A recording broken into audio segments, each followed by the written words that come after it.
Good morning, and thank you for joining me for this midweek reflection from Holy Saviour Church in Hitchin.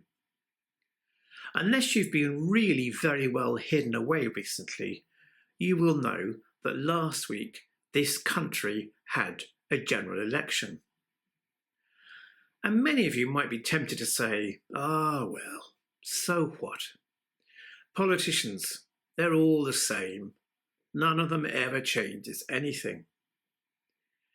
And yet, I'd like to say that last week's election was really rather interesting. For one thing, this is only the fourth general election within my memory, and I'm now in my 50s, when there has been an actual change of government, as opposed to simply a change of the Prime Minister. What's more, this new House of Commons looks as if it will be more politically diverse than any that have come before it in recent years. Because alongside all of the new Labour members of Parliament, there will be all of the remaining Conservatives, a lot more Liberal Democrats, and more from the Green Party, and for the first time, representatives from Reform UK. Now, whether you like or completely loathe all of these parties, it will change and perhaps broaden our country's political conversation. It's often said, isn't it, that religion and politics are those two things which you should never ever talk about in polite society. And yet I've also heard it said that that itself is a shame, because you could argue that these two very things, faith and politics, are the only two topics of conversation which really, really matter above all others. So what then should be the Christian's response to politics? When Jesus was on trial for his life, he said, "You would have no power at all over me if it were not given you from above."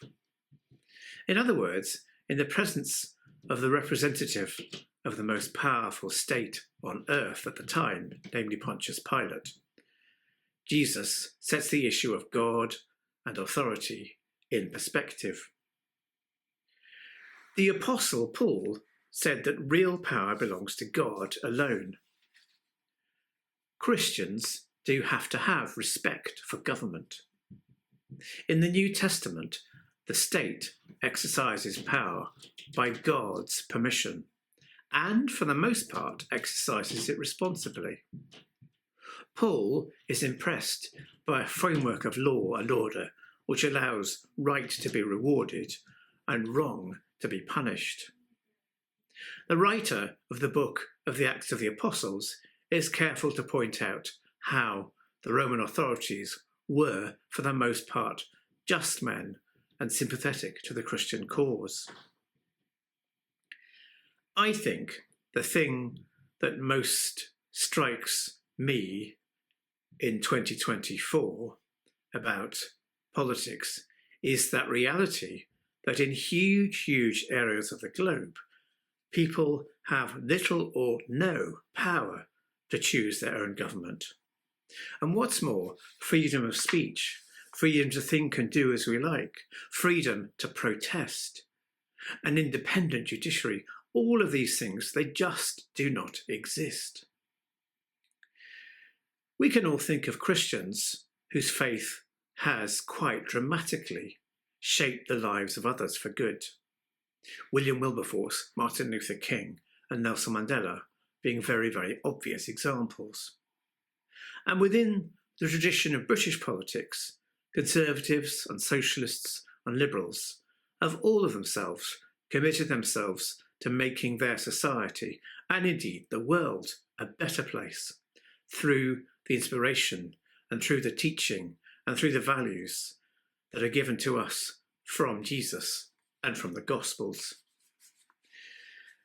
So perhaps as this new House of Commons gathers for the first time in the days ahead, perhaps we can all just try to curb our cynicism a little bit Every one of those new 650 MPs, every one of them deserves our prayer, whatever party they represent.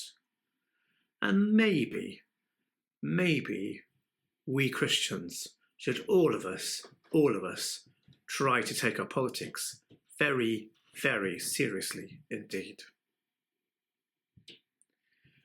Our hymn for today is God is working his purpose out, and may God's peace go with you.